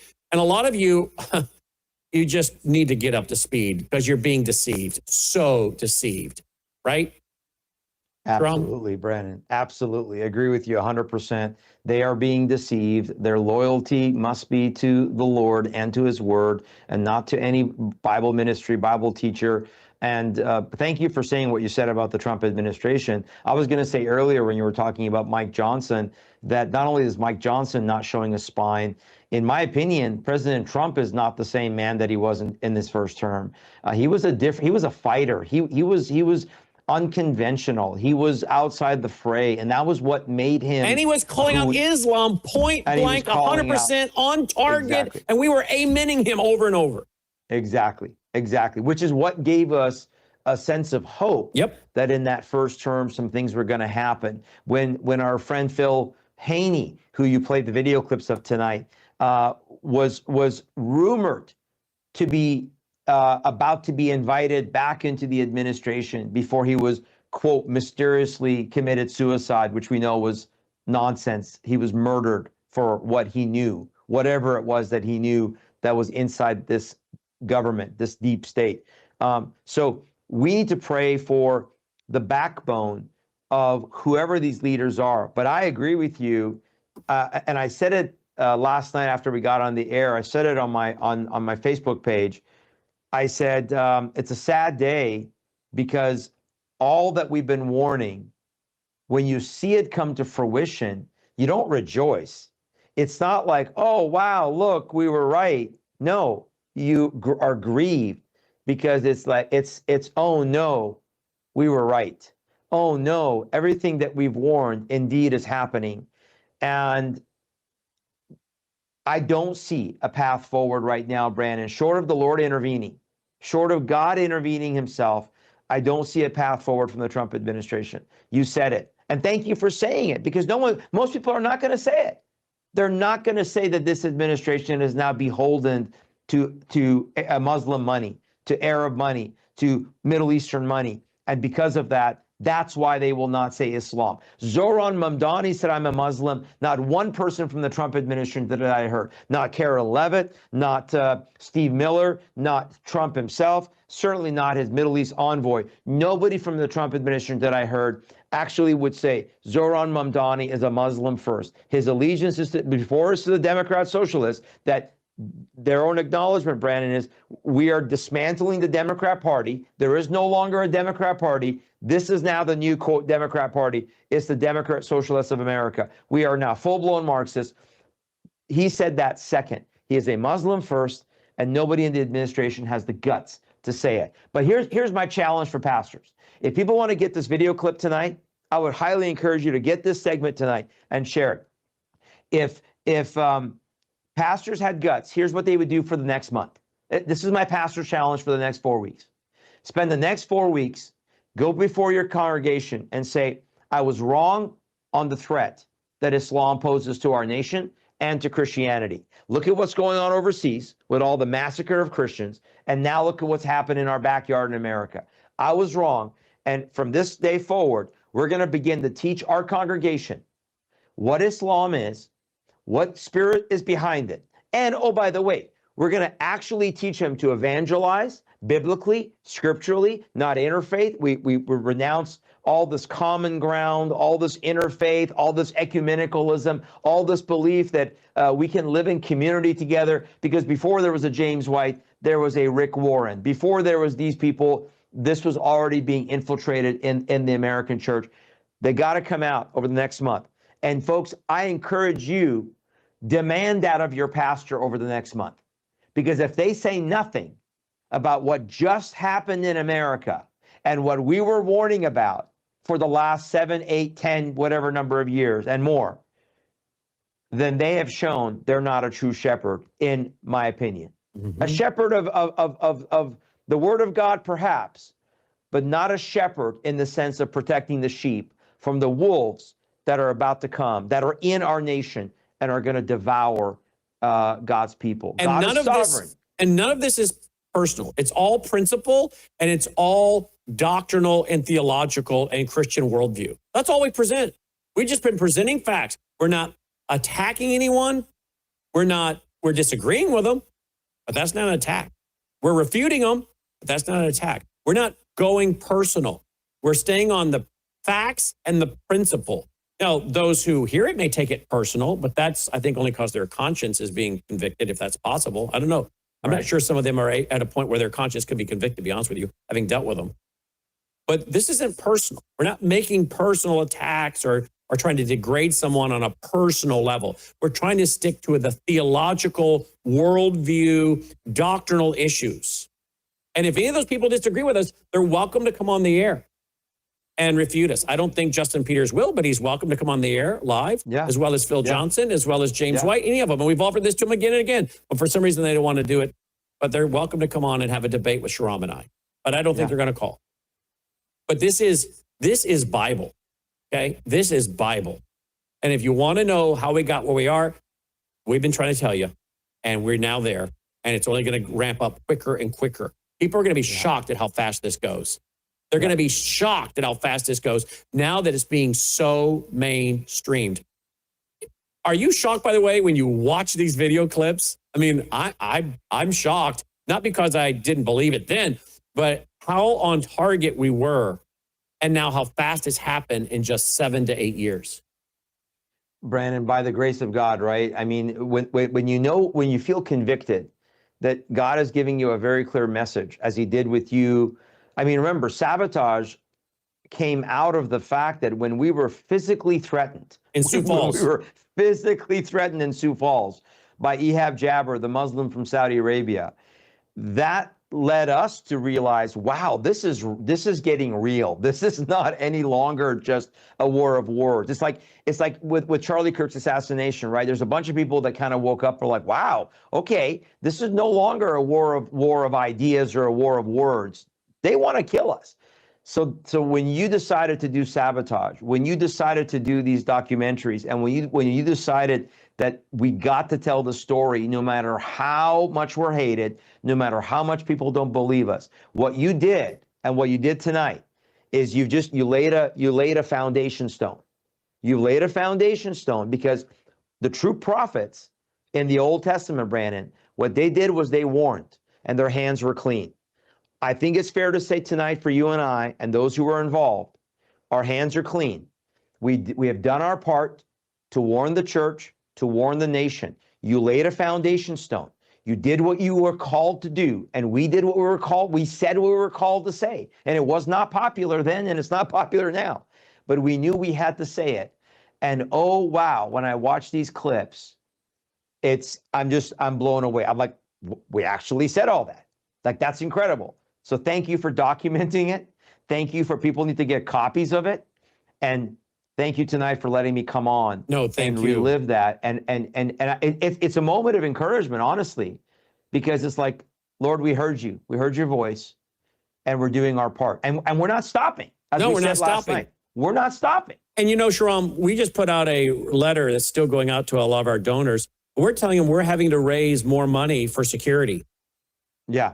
Because of, and I'm not going to get into a lot of details on different things now, but we're having to raise more money for security. Yeah. And now we have an attorney general. Look at this guy. He won, I guess, who was threatening his political opponents and talking about death to the political opponents and their children, you know? Yeah. And now we have a lady. Do we edit that lady up, Logan? The one saying the Dems need to get on board with what they're doing? I mean, it seems like we're going to enter a phase and are entering a phase of more political assassinations, more political violence against conservatives and Christians and patriots. And we're having to increase our security, which costs a lot of money. And I wrote this the other day, and we're already seeing it out. And this was before this guy got elected, the attorney general in Virginia, which is showing you the culture is okay with this, I believe. A lot of people are. We now have gone to the dehumanization and violence stage, right? Yes. And now this lady, listen, we've had to edit it because of her language. Listen to what she's saying. Roll it, please. Finally, if you think the Zoran thing is happening just in New York and you think people are waking up only in New York City, you're mistaken. Look at this clip of a wine mom at the No Kings March. Play the clip. His name was? Charlie Kirk, ma'am? Yeah, him is horrible. Horrible. Charlie Kirk is horrible? Yes, I'm glad he's not here. You're glad he's dead? Yes. Why would you say something like that, ma'am? Because he was horrible on the campuses, the college campuses. Horrible person. You know what? I do the exact same thing. Well, would you be glad if I would die? Maybe. I'd have to think about it. You should be ashamed of yourself. Be ashamed of yourself. Your friend just said she'd be happy if I died.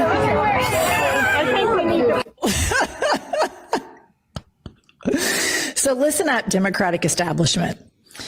You can either jump on board with this or we're coming after you in the same way that we come after MAGA.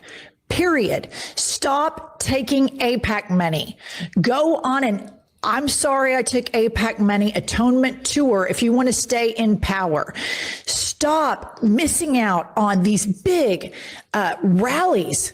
Hakeem and Chuck should have been front and center introducing the next mayor of New York City, but no, they wouldn't show up because they're parties that are beholden to the same corporations that that helped Donald Trump get elected. And this is just an embarrassment. Kudos to Bernie, to AOC, to Zoran. And that woman out in somewhere middle America saying, Charlie Kirk, he was a racist, he was a piece. There are so many more of us than there are of them. And these Democrats that continue to play patty cake with corporations and lobbyists, nobody wants that. Nobody wants you. We want politicians to speak freely and look at what the benefit is. Look at what is happening in New York. And you are sitting on the sidelines, running your social media like complete dorks. It's embarrassing. Get your together. Hakeem and Chuck, seriously, get your together because the Democratic Party is moving on. We are moving on. So it sounds like to me they're wanting to basically continue that kind of that's now going to become mainstream politics, mainstream behavior of members at the highest levels of Washington politics. Well, Brannon, the other night on my show, I played a clip about the Democrat Socialists of America. As I said earlier, they've said that the Democrat Party is done. That's what they announced. They said the Democrat Party is dead. We are now the party. We are now, and what they called themselves was revolutionaries. So I think last night one of your guests said, we're already in civil war. You know, it's a lack of reality of understanding we're all already in civil war because the Dominionist Christians are saying revival any moment. Revival is going to break out and America is going to turn and the golden age and this kind of language. By the way, you know, we didn't call out one of the worst false teachers, which is Paula White, you know, Trump's so-called faith advisor. But this is the norm. This and you played the clip of Siraj Wahhaj. So they get along with the Muslims because the Muslims say, this is not only the norm, it's our command. We're not going to condemn violence because violence is a part of advancing Islam. It always has been. Hello? It has been. So again, those who deny this now are the ones who are not in reality. They're the ones who are deluded, who deny that this is where the world's at. This is where America's at. This is not politics. This is civil war. Because they are arming, and this is foreign involvement, you said earlier, from Qatar, from Iran, from these other foreign nations that are trying to destabilize this nation. But it is also a spiritual battle because we are in this place, Brannon, that, and notice the first thing she said, right? It's AIPAC money. How come, like you said earlier, the Qataris, what was the number you said? How many billions of dollars? 40 billion is the last report I read. $40 billion. And they want to look at AIPAC? AIPAC? And as a woman, she's not worried about what Islam does to women. I mean, you could say all you want about different groups, but Do you see the Jews throwing gays off buildings? Hanging them by cranes? Do you see them making women wear hijabs and cover themselves when their eyeballs poking out? Do you see them telling the women can't drive cars? Do you see them, you can't get an education unless your husband says so? You can't get a job unless your husband says so? I mean, do you see them beating women who are caught in affairs? Do you see them stoning women or caught in affairs? You would think that out of everything going on, they would say, our concern as feminists and women is Islam. But no, they're busy worried about the Jews. That's right. It's the demonic. Which has Jews which those women, they're in the IDF. They're wearing pants. Yeah. They're wearing pants. They're not wearing hijabs. They're not wearing long robes. They're in fatigues. They're carrying guns. They're in the highest levels of government. They're not subjugated. You would think they'd be screaming, thank the Lord for the Jewish people that let the women practice freedom of their life. But no, they're worried about the Jews, not the Muslims. Nothing about this makes sense. Then a spiritual deception. Exactly. It's a spiritual deception because it is so ludicrous. It is so absurd that they would defend Zohran Mamdani and they would defend Islam and yet attack the Jews. Once again, it's the Jews. And so, but as who was it on your show last night said, again, they've already captured the left. Yep. They're now trying to poison the right, right? Indeed they are. So this is where we're at, but it starts with every one of us. So again, I go back to everybody watching tonight, share this with your pastor and challenge them. Yep. It's going to tell a lot. It's going to tell a lot about, just like after Charlie Kirk's assassination, just like after we're watching Christians be massacred around the world, this will tell a lot about the church that you're a part of. Yeah, absolutely. And your pastor that is supposed to be a shepherd. And you said it, Brandon, this is not personal attacks.